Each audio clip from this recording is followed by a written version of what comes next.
Have you ever been told to choose between your job and your father's funeral?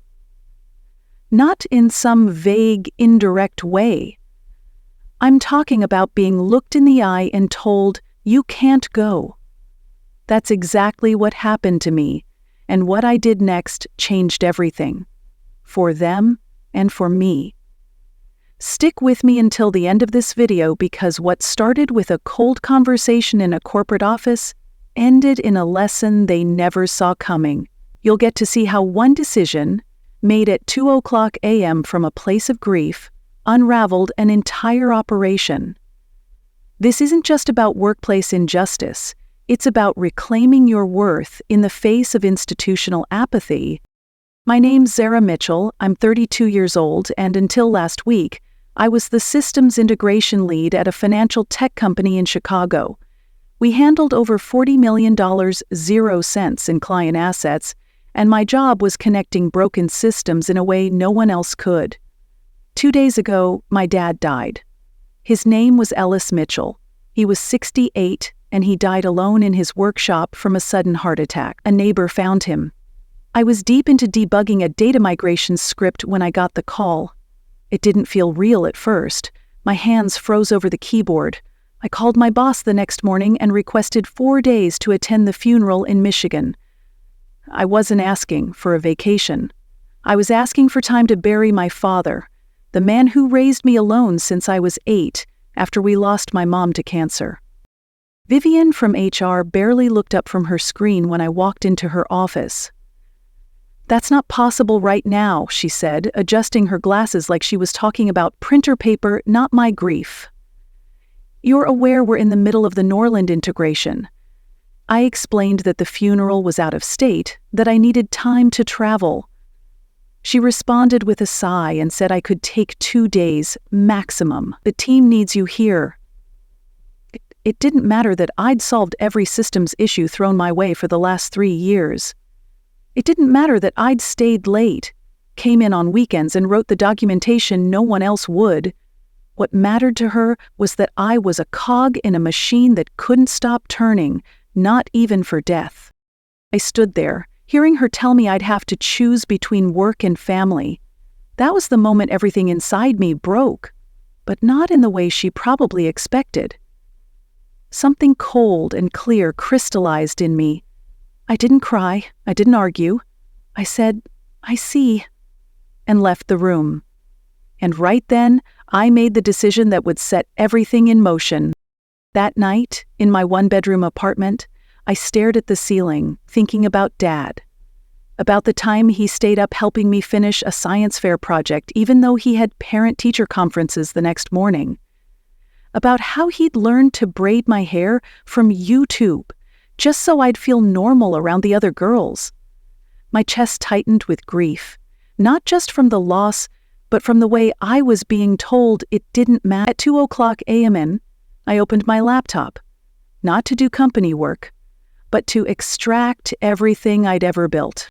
For the last 3 years, I'd created what my boss Halden jokingly referred to as Zara's brain. It was the single most important asset the company didn't know it had. A private archive of undocumented workflows, client preferences, password-protected process maps, even internal team dynamics, all compiled in hundreds of files. I didn't take client data. I didn't take trade secrets. I took my own documentation. What I built because no one else would, using systems I had coded myself. By sunrise, I'd transferred everything to my personal encrypted cloud. I deleted my documentation from the shared drive. Then I drafted a short email. Effective immediately, I resigned from my position. All institutional knowledge I compiled has been relocated to ensure continuity during my personal transition. No explanation, no emotion, just facts. I packed a bag and booked a flight to Michigan. When I landed, I turned my phone back on. 17 missed calls, 9 from Halden, 5 from Vivian, 3 from numbers I didn't recognize. Voicemails stacked up in a slow progression from confusion to panic.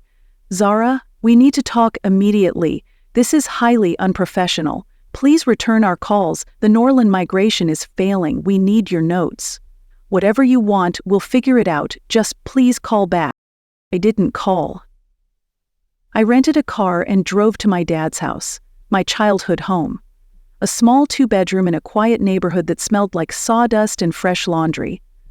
The front steps creaked the same way they had when I was little. My dad had left everything tidy, as if he knew I'd be coming back soon. The grief hit again, sharp and blinding. Emails flooded in that night. Messages from panicked co-workers. One marked urgent from Halden, requesting a video call with HR and legal. Funny how suddenly my dad's funeral mattered to them when they realized I was the only one who could prevent a total systems collapse. What happened next? Let's just say they tried to put the genie back in the bottle. But it was already too late. The next morning, I sat at my dad's kitchen table, his old laptop, my coffee steaming beside it, as I clicked to accept their video call. On the screen, Halden looked like he hadn't slept. Vivian's expression was a brittle blend of professionalism and panic, and a woman I hadn't met before introduced herself as Megan from legal. "Zara, first of all, we're deeply sorry about your father," Halden said, eyes darting nervously. I nodded, offering nothing back. "We're also very concerned about your abrupt resignation and the removal of your documentation." I sipped my coffee. "You mean the personal guides, maps, and tools I created to fix broken systems that were never properly supported?" Megan jumped in, voice polished. "That documentation was built during work hours. It's company property." I smiled. "No, what I removed doesn't contain any confidential data or intellectual property. It's the internal guides I created to compensate for the lack of formal systems you repeatedly declined to invest in." Vivian's voice snapped. "We are in the middle of a critical migration. Clients are noticing issues. We need your help immediately." I kept my tone calm. "Then maybe you should have thought about that when you told me to choose between work and burying my father." Silence. Halden leaned forward. "We're prepared to reconsider your bereavement leave. 4 days is totally understandable. We'll hold your position. I already resigned," I reminded him. Vivian's mask cracked just a little. "Then maybe we can disregard that email. It was sent in grief. We can return things to normal." "Normal," I repeated, letting the word hang in the air like a trap. "You mean normal like me covering weekends for free? Normal like solving fires while others collected bonuses for my work? Or normal like being denied time to bury my only parent?" Halden gave a weak chuckle. "What do you want, Zara? Let's find a way forward. A raise? Flexible hours?" "You don't get it," I said. "This isn't a negotiation. You showed me where I stand. I'm just honoring that clarity." I took a breath. "However, I am open to short-term consulting. $300, 0 cents an hour, minimum 20 hours per week, prepaid. My next availability is Tuesday, after I finish settling my father's estate." Megan looked horrified. Vivian sputtered. "That's outrageous!" I didn't flinch. "No, that's market rate for crisis knowledge work. You made a choice, now I'm making mine." I ended the call. That afternoon, I finally walked through my dad's woodshop. Everything was in its place: his tools, his workbench, and the half-finished wooden pendant with my initials carved into it. I picked it up, fingers tracing the rough edges. He'd been making it for me, a gift I never received in time. My phone buzzed with increasingly desperate texts. "Zara, we need to talk, please." "The Norland team is panicking. Legal is reviewing your contract offer now." I turned off my phone and spent the rest of the day selecting Dad's casket. Light pine, smooth finish, simple and perfect, just like him. I cried in the parking lot of the funeral home, then went home and sanded the pendant myself. By Thursday, I was standing in the same chapel where we'd said goodbye to Mom years ago. Now it was Dad. The seats were filled with people who knew him, teachers, neighbors, students he'd inspired. They shared stories of his curiosity, his endless patience, how he always showed up for others. I felt both proud and heartbroken. Miss Carter, my old debate coach, hugged me tightly afterward. "Your dad talked about you constantly," she said. "He didn't always understand what you did, but he knew you were brilliant. He was proud." My throat tightened. He never missed a chance to say so. He'd loved with presence, not performance. A love that didn't need proving. After the service, I returned to the kitchen and drafted the contract they'd begged for. 4 pages, $300, 0 cents/hour. 20 hours minimum, a $5,000 0 cents knowledge transfer fee. All meetings required 24-hour notice and would occur during business hours only. They signed it within the hour. Payment hit my account that night. For the first time in 3 days, I slept. The next morning, Friday, I joined their first consulting call. 12 faces stared back at me, half of them strangers.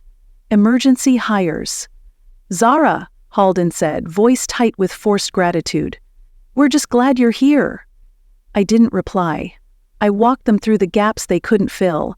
How the Norland migration required joined database tables they didn't even know existed.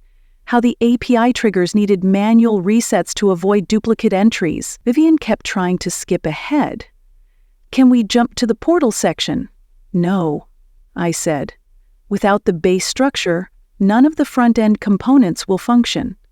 3 hours later, I logged off. They had enough to present something, not great, but passable. They emailed again that evening. "We need you to be online Monday during the Norland demo." I replied with a one-line response, "Not in our agreement." I had Dad's attorney meeting that morning. I wasn't going to reschedule it for a company that once told me he didn't matter. They had the documentation, let's see if they could follow it. But Monday came with surprises, and trust me, you'll want to hear how that demo actually turned out. Monday morning, while they scrambled to present to Norland, I sat in my dad's lawyer's office finalizing paperwork. The house was now officially mine, mortgage-free. He'd left behind a modest retirement fund, some savings, and the workshop filled with carefully labeled tools, enough for me to breathe, to think, to plan the next chapter of my life. Meanwhile, my phone buzzed with updates. I ignored them until late that afternoon when I finally opened the messages. The Norland demo had been a disaster. "They're giving us 2 weeks to resolve issues. The client was unimpressed by our response time. We need you back on a call tomorrow." There was no apology, no acknowledgement of why I wasn't there. Just need. Always need. On Tuesday morning, I joined one final consulting call. Halden looked exhausted, bags under his eyes, while Vivian tried and failed to hide her frustration. "We've got 2 weeks," Halden said, "but Norland's confidence is shaken." "That's unfortunate," I replied, calmly. For the next 2 hours, I walked them through the remaining documentation, outlined how to stabilize the client environment, and detailed a phased plan for transition. They took notes feverishly, their new team trying to absorb 3 years of knowledge in real time. As our scheduled time ran out, Halden cleared his throat. "Zara, we'd like to talk about your return, a full-time role, Director of Knowledge Systems, a team of 3, remote flexibility, 50% salary increase, executive committee inclusion." I tilted my head. "That's quite the turnaround from denying me 4 days to bury my father." Vivian's face flushed. "There were misunderstandings." "No," I said. "There was clarity. You valued my output, not my humanity. This isn't about compensation. It's about who I trust with my time, energy, and expertise." "But we're offering everything you asked for before," Halden protested. "The systems, the staff, the resources." "Yes," I said. "Too late. You don't get to discard someone, then expect them to lead the rebuild." Vivian leaned in. "Will you return the documentation?" I smiled. "Everything you paid for was delivered. The rest, my personal IP." Your legal team confirmed that. Megan, the legal rep from before, remained silent, because she knew I was right. The call ended with forced pleasantries, but the truth was clear. They weren't getting me back. 2 weeks later, Cameron from accounting emailed, "Norland had officially pulled out. $3,800,000 0 cents vanished. And now other clients were questioning the firm's competency. I didn't feel triumphant. I felt justified. Like maybe, finally, my worth had been recognized, even if only by its absence. A month after my dad's funeral, I accepted a position at a smaller software firm based in Colorado. During the interview, the CEO, an older woman named Leslie, paused when she saw the employment gap. "May I ask what happened?" "My father passed." "I needed time," she nodded. "Take all the time you need before starting. Family comes first here." That was it. No resistance, just understanding. It was all I'd needed before. At the new job, I was given resources, support, and a proper knowledge management platform from day one. Within weeks, I'd built a scalable structure their entire team now relied on. It wasn't just rewarding, it was respectful. 6 months later, as I sat at my new desk with sunlight pouring through my apartment windows, a LinkedIn message popped up. It was from Halden. I hesitated, then opened it. "I owe you an apology," it began, "not just for how things ended, but for taking your contributions for granted. We didn't value the human, only the function. I'm trying to change that in my new department. The company lost 4 major clients after you left. We're still recovering. I think about your father often, a man I never met, who raised someone with such clarity of purpose. He must have been remarkable." I sat with the message for a long time.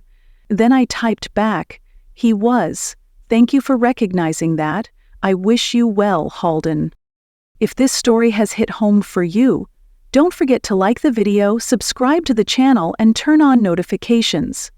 There's power in storytelling, and in remembering that your value doesn't depend on whether others see it. You already have it. And just wait until you hear what I did with the pendant my dad was making for me. I arrived at the facility 15 minutes early. Tanner, the security guard who'd watched me pack my cubicle belongings, greeted me with a tense nod. He wasn't allowed to discuss company affairs, but his eyes showed solidarity. "They said the meeting will be in conference room B," he whispered. The lobby felt emptier than I remembered, as if the building itself had lost energy. My name badge swiped with a soft beep. The elevator ride up was silent. Mostly empty floors, equipment racks moved out, desks with only dust left behind. Bryn from legal met me at the door, clipboard in hand, expression neutral. "Good afternoon, Miss Thompson," she said, using her formal mode. "Mr. Dawson and 2 board members are here." I followed her into a glass-walled room with a view of the parking lot. Inside, CEO Ethan Dawson, Operations Director Harlan Myers, and board member Lydia Vega were seated. Dawson's practiced smile faltered as I entered. The board member gave a nod of acknowledgement. I didn't shake hands. I'd learned that formality didn't always lead to fairness. I set my bag on the polished wood table, pulled out the folder with my grandfather's mineral rights document alongside the carbon copy I'd authenticated last week, and placed them together in front of us. "Before we begin," I said, voice steady, "I'd like to confirm whether this meeting is being recorded by the company." My heart thrummed. This was the moment everything changed. Lydia Vega looked at Ethan, who cleared his throat. Bryn answered for them. "Only internal minutes will be kept. No audio or video recordings." I nodded and placed my phone, already recording, on the table, screen facing them. Ethan's jaw tightened. I glanced at their faces and continued. "My grandfather, Edmund Thompson, consulted on this plant in 1980. His separation package included mineral rights to the land beneath the facility. From 20 feet below grade downward, I slid the authenticated document across. Ethan picked it up, eyebrows raised. "Impossible," he said. "We own the property." I shrugged quietly. "Surface rights belong to you. Underneath, legally, they belong to my grandfather's estate, which now means me." His tone remained firm but controlled. Harlan shifted uncomfortably. I set the geological survey on top of the folder. "These are rare earth elements. neodymium, dysprosium, present in sufficient quantities. Market valuation estimates potential value at $13 million or more. A soft murmur passed through the boardroom. I let silence stretch. They hadn't expected this. After a moment, Vega's gaze sharpened. "And you're here to negotiate?" I nodded calmly. "Yes." "I want recognition, compensation, and assurance that construction won't proceed without my involvement." The weight of the room shifted. This wasn't a dismissal. You could see it in their eyes. It was a confrontation. Ethan leaned forward. "This is extortion," he said softly. A board member echoed him. Harlan's voice was more pointed. "You're threatening legal action over property we've owned for decades." I glanced at Bryn. She was silent, lips pressed together. I stayed composed. "I'm simply asserting rights that were never contested until I brought them up. You plan demolition next week. Breaking ground without addressing this would expose you to injunctions, lost investments, and legal exposure." My voice was calm, professional, but firm. They looked uncomfortable. Vega cleared her throat. "Perhaps there's another way." She turned to Ethan. I watched his jaw clench. He'd wanted me gone. Instead, I'd returned on my terms. "We could structure a joint venture during excavation," continued Vega. "Company handles construction. Miss Thompson retains rights to the minerals. Proceeds are split 60% in her favor." Harlan snorted. Bryn looked down. Ethan's shoulders were stiff. Silence spanned the room. I held his gaze. "I want acknowledgement of unsafe protocols that led to my injury," I added. "Compensation beyond workers' comp for future therapy, and an oversight seat on the safety committee for injured worker perspectives that caused visible tension. Dillon board seats weren't given easily." I paused. "I recorded this so our intentions are clear." Ethan's face flickered. He didn't meet my gaze. Neither did Harlan. I realized I'd gained power, not revenge. The conversation shifted from confrontation to negotiation. What they did next would determine both my safety and theirs. For the next 3 hours, I negotiated terms and boundaries. Sometimes Bryn spoke quietly into her headset. Vega defended my proposals. Ethan and Harlan weighed legal risk and public perception. I stayed focused, not for money, but for safety and acknowledgement. Eventually, we reached preliminary agreement. A joint venture with a 60/40 split, upfront access to rare earth wealth, release of claims relating to the expansion project, public apology statement acknowledging factory safety failures, naming me to the Safety Oversight Committee, modest compensation beyond workers' comp. We set a Monday deadline to finalize full contracts. We stood to shake. Board-level courtesy this time, with cautious optimism. I left holding the framework of a transformative agreement in my pocket. Outside, Tanner escorted me back. His eyes glistened. I didn't cry, but I felt something heavy lift. At home, I shared the result with my attorney, Reggie. He nodded slowly. "You changed the story." It was true. I wasn't invisible anymore, but the fight wasn't over. That evening, I was followed from the grocery store. A black SUV kept 3 cars back, but I lost them at a light. My phone buzzed. Calls from work, unknown numbers. My mother panicked after a legal investigator contacted her. Dark intimidation. I brought in digital security. Reggie arranged a sweep of my phone and laptop. We set 2 plans. Finalize legal agreement by Monday, notify company lawyers of security threats, escalate if necessary. Monday morning, I entered downtown offices again. Neutral territory. Their lead counsel, Thorne, and a mineral rights specialist, Lena Mason, were present. Thorne started calmly. He questioned land parcel modification, dormant mineral statutes, probate validity.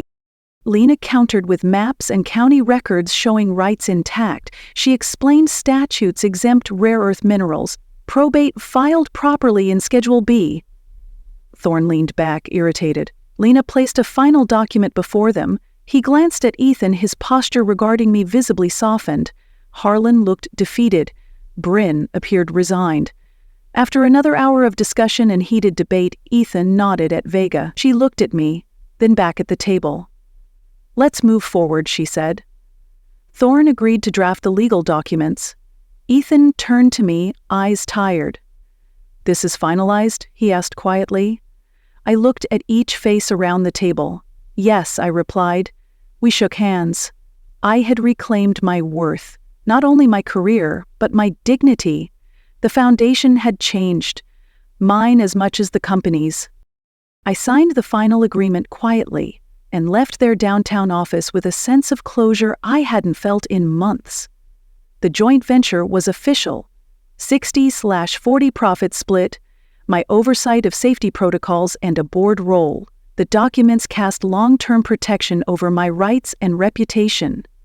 Construction resumed at the old plant site under new terms. Excavators unearthed rare earth veins during foundation drilling, proof that my claim was valid. The first payout, nearly $2 million, 0 cents, hit my account within 30 days, an advance from future proceeds. I used the money to pay off mounting medical bills, adjust my apartment with accessibility modifications, and save for long-term therapy. But more important than the funds was what came next. In the first safety committee meeting, I presented data on factory injuries and procedural failures. My voice held steady as I outlined new training modules, stricter protocols, and quarterly reports to the board. The room was quiet, heads nodding. 6 months later, workplace injuries dropped nearly 62%. It wasn't just statistics. It was real people not getting hurt. I visited the plant and saw workers thanking me. They knew I changed their lives. Meanwhile, my old company appointed a knowledge manager team, installed proper documentation systems, and finally prioritized employee welfare. I received a LinkedIn message from Ethan Dawson, the CEO, admitting he'd underestimated me and regretted their earlier treatment. That night I paused before replying. Jera, a 20-something systems integration specialist, was denied leave to bury her father. In response, she removed her extensive self-made documentation, resigned abruptly, and negotiated consulting terms to secure proper bereavement time. A key callback led to her return as a consultant. Construction at her former employer revealed rare earth minerals beneath the plant, rights inherited from her grandfather. Zara negotiated a joint venture, becoming a safety advocate and board committee member. Her efforts reduced workplace injuries and earned her fair compensation and leadership respect. Now, I want to ask you, and I mean it, if you were in Zara's position, what would you have done? Option A, fight back using her documentation and family asset rights? Or option B, walk away quietly after her father's funeral? Let me know in the comments your choice and why. Sometimes, the most powerful thing you can do isn't revenge. It's standing firm in your own value and creating real change through integrity and courage. Thank you for joining this storytelling journey. If you found this story meaningful, please like, subscribe, and turn on notifications so you don't miss our upcoming episodes. And drop a comment with your answer, A or B, because I want to hear which path you believe in. Stay true to your worth.